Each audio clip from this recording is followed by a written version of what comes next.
आज आपण खास करून आषाढ महिन्यामध्ये आखाड तळण्याकरता केल्या जाणाऱ्या दोन प्रकारच्या पुऱ्या बघणार आहोत।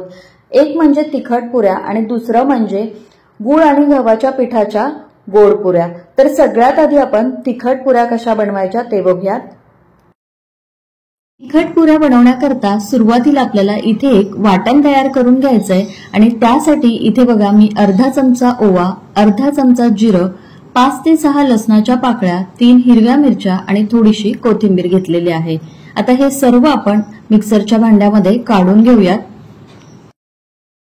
आणि आता यामध्ये आपल्याला अगदी थोडंसं पाणी घालून हे मिक्सरवर फिरून बारीक वाटून घ्यायचंय।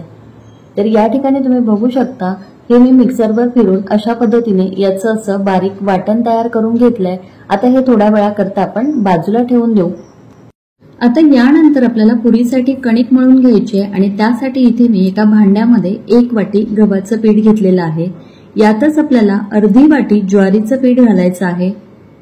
यानंतर इथे बघा मी पाव वाटी बेसन पीठ म्हणजे चण्याच्या डाळीचं पीठ घेतलंय, त्यामुळे आपली पुरी चवीला छान लागते आणि मस्त खुसखुशीत होते। आता इथे बघा मी 4 चमचे तांदळाचं पीठ देखील घेतलेलं आहे। तांदळाचं पीठ यामध्ये घातल्यामुळे पुरी छान कुरकुरीत आणि खुसखुशीत होते, त्याचबरोबर ती बराच वेळ टम्म फुगलेली राहते।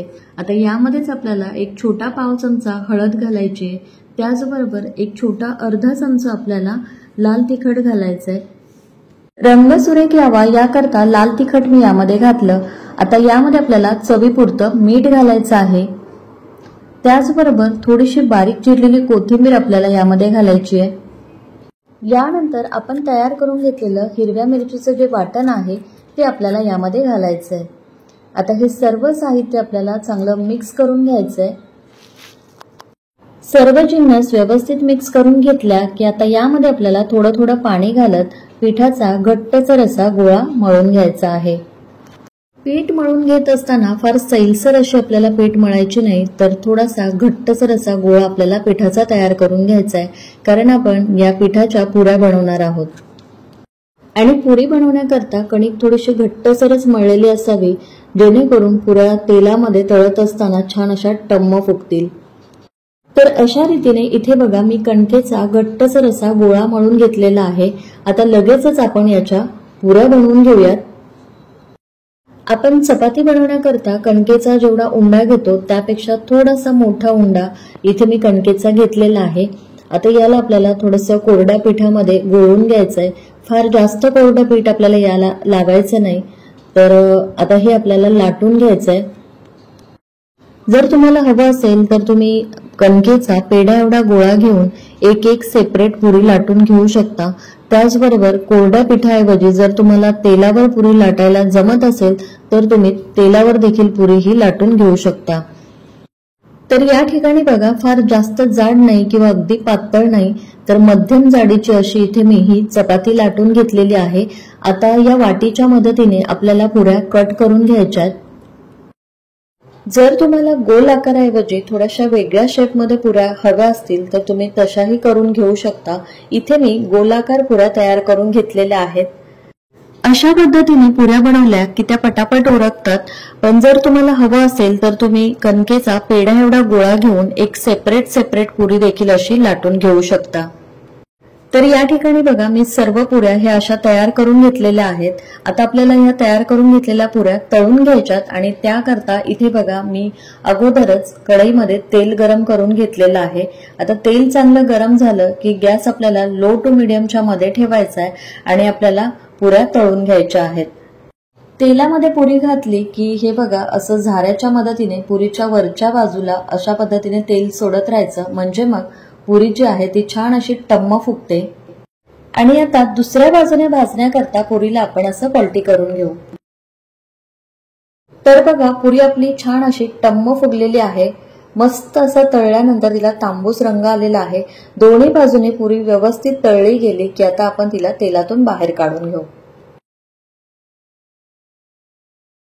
आणि आता सारख्याच पद्धतीने आपल्याला शिल्लक राहिलेल्या पुऱ्या देखील तळून घ्यायच्या आहेत। तुम्ही या ठिकाणी पाहू शकता प्रत्येक पुरी तेलामध्ये घातल्याबरोबर छान अशी टम्म फुगते। आपण घेतलेल्या पिठाचं प्रमाण योग्य असल्यामुळे पुऱ्या मस्त अशा टम्म फुगतात, खुसखुशीत होतात। तर अशा रीतीने इथे आपल्या सर्व पुऱ्या तळून झालेल्या आहेत, मस्त अशा टम्म फुगल्यात आणि रंग देखील याला खूप सुरेख आलेला आहे। एक पुरी मी तुम्हाला तोडून दाखवते, तर बघा आतून छान पोकळ आणि वरून मस्त टम्म फुगलेली अशी ही आपली पुरी बनून तयार झालेली आहे।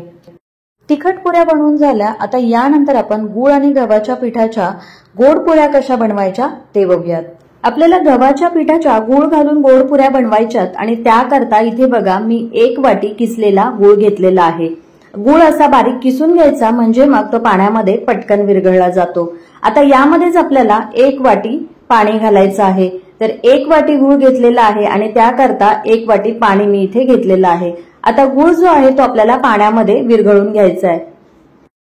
गूळ असा किसून घेतला की तो पाण्यामध्ये पटकन विरघळला जातो, पण तुम्हाला हवं असेल तर तुम्ही गूळ चिरून गूळ पाण्याचं हे मिश्रण गॅसवर ठेवून शिजवून घेऊ शकता, पण त्या प्रोसेसमध्ये थोडासा वेळ जास्त लागतो, त्यामुळे मी गूळ असा किसून पाण्यामध्ये पूर्णपणे विरघळून घेतलेला आहे।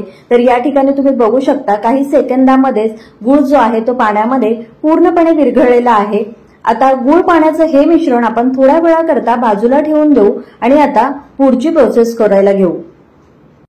पुरीसाठी आता आपल्याला कणिक मळून घ्यायचंय आणि त्याकरता इथे मी एका भांड्यामध्ये 4 वाट्या गव्हाचं पीठ काढून घेत आहे। तर रोजच्या वापरातलं आपलं चपातीचं जे पीठ आहे तेच पीठ मी इथे घेतलेलं आहे। सर्व साहित्य आपल्याला एकाच वाटीने किंवा एकाच भांड्याने मोजून घ्यायचंय, म्हणजे मग आपलं हे जे प्रमाण आहे ते चुकत नाही। आता आपल्या पुऱ्या खुसखुशीत व्हाव्यात याकरता यामध्ये आपल्याला 4 चमचे बारीक रवा घालायचा आहे।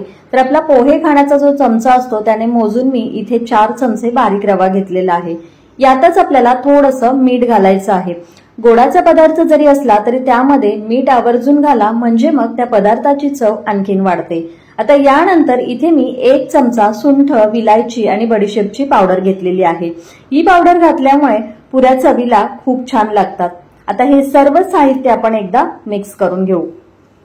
सर्व साहित्य यामध्ये घालून हे व्यवस्थित मिक्स करून घेतलं की आता यामध्ये आपल्याला पाव वाटी कडकडीत तेलाचं किंवा तुपाचं मोहन घालायचंय। तर इथे मी तेलाचं मोहन घालत आहे। तेलाचं मोहन घातल्यामुळे पुऱ्या छान खुसखुशीत होतात। तर हे मोहन गरम असल्यामुळे सुरुवातीला याला मी यामध्ये चमच्याने मिक्स करून घेत आहे आणि यानंतर यातली थोडीशी गरम वाफ निघून गेली आणि हे थोडंसं थंड झालं की याला आपल्याला हाताने या पिठाला व्यवस्थित चोळून घ्यायचं आहे। तेलाचं मोहन पिठामध्ये व्यवस्थित मिक्स करून घेतलं। आता आपण घेतलेलं तेलाचं प्रमाण परफेक्ट आहे की नाही हे कसं ओळखायचं, तर पिठाची अशा पद्धतीने बघा मूठ वळत असेल किंवा पिठाचा असा गोळा तयार होत असेल तर आपण घेतलेलं तेलाचं प्रमाण अगदी परफेक्ट आहे असं समजावं। आता यामध्ये आपण सुरुवातीला तयार करून घेतलेलं गूळ आणि पाण्याचं जे मिश्रण आहे ते घालून कणिक भिजवून घ्यायची। तर गूळ पाण्याचं मिश्रण कणकेत घालण्या अगोदर याला चमच्याने एकदा असं ढवळून घ्यायचं, म्हणजे जर का गूळ पातेल्याच्या बुडाशी राहिलेला असेल तर तो सुद्धा पाण्यामध्ये व्यवस्थित मिक्स होईल। तर सुरुवातीला थोडं थोडं हे मिश्रण पिठामध्ये घालून आपल्याला कणिक भिजवून घ्यायची। अगदीच सगळं पाणी आपल्याला या कणकेमध्ये घालायचं नाहीये, तर थोडं थोडं पाणी घालतच आपण ही कणिक भिजवून घेणार आहोत। तर या ठिकाणी तुम्ही बघू शकता गूळ पाण्याचं हे जे मिश्रण आहे ते थोडं थोडं मी पिठामध्ये घालून आपली कणिक जी आहे ती भिजवून घेत आहे। तर तुम्ही इथे बघू शकता गूळ पाण्याचं हे जे सर्व मिश्रण आहे ते मी या पिठामध्ये घातलेलं आहे।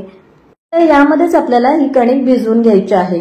आपण गूळ पाण्याचं जे मिश्रण घेतलं होतं ते सर्व आपण कणिक भिजवण्यासाठी वापरलेलं आहे, म्हणजेच आपण घेतलेलं गव्हाचं पीठ आणि गूळ पाण्याचं जे मिश्रण आहे याचं प्रमाण अगदी योग्य आहे।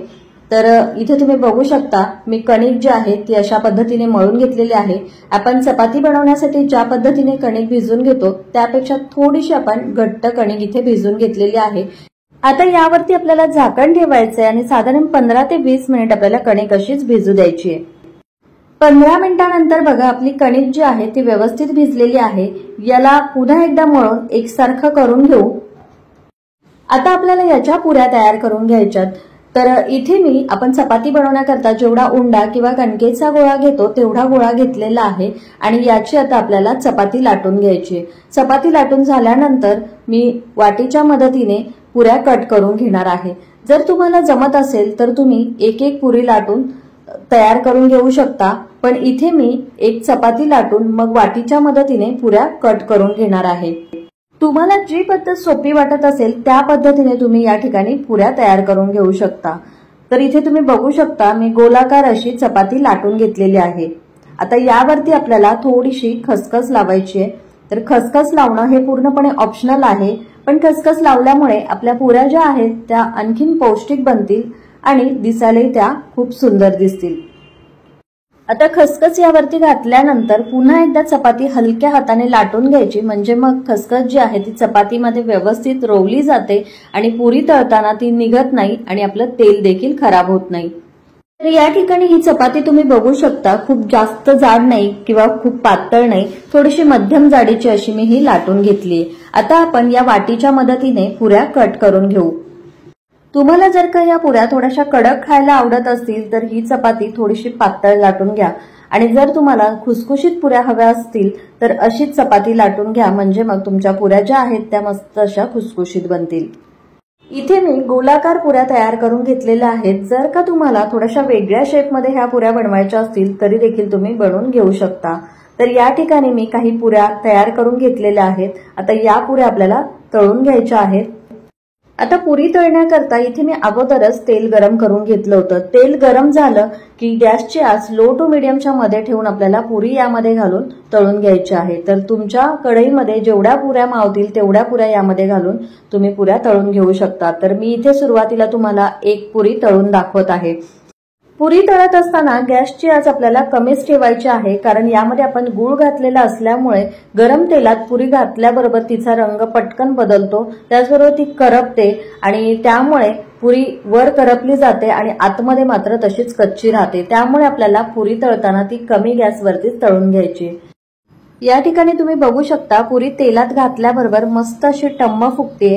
पुरी तळताना पुरीचा रंग थोडासा गूळ घातल्यामुळे डार्क होतोय, पण काहीच हरकत नाही, त्यामुळे पुरी आतपर्यंत तळली जाते आणि ती खायला खूप छान लागते। तर अशा रीतीने ह्या पौष्टिक अशा गव्हाच्या पिठाच्या गूळ घालून केलेल्या पुऱ्या बनवून तयार होतात। लहान मुलांच्या टिफिनसाठी जर का तुम्ही अशा पुऱ्या बनवून दिल्या तर ते नक्कीच आवडीने खातील। 3 ते 4 दिवसाच्या प्रवासासाठी जर का तुम्ही या पुऱ्या नेल्या तरी देखील 3 ते 4 दिवस या पुऱ्या आरामात टिकतात।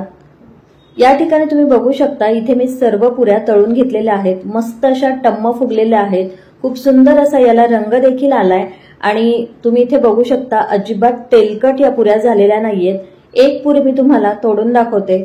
तर बघा, आतून छान पोकळ आणि वरून मस्त अशी टम्म फुगलेली ही पुरी आपली बनून तयार झालेली आहे। तर अशा ह्या दोनही प्रकारच्या पुऱ्या आषाढ महिन्यामध्ये आखाड तळण्याकरता केल्या जातात। तर तुम्ही सुद्धा नक्की करून बघा आणि रेसिपी कशी वाटली हे कमेंट्स बॉक्समध्ये कमेंट करून सांगायला विसरू नका। व्हिडिओ आवडला असेल तर लाईक करा, शेअर करा। तर पुन्हा भेटूया अशाच एका छानशा रेसिपी सोबत। तोपर्यंत धन्यवाद।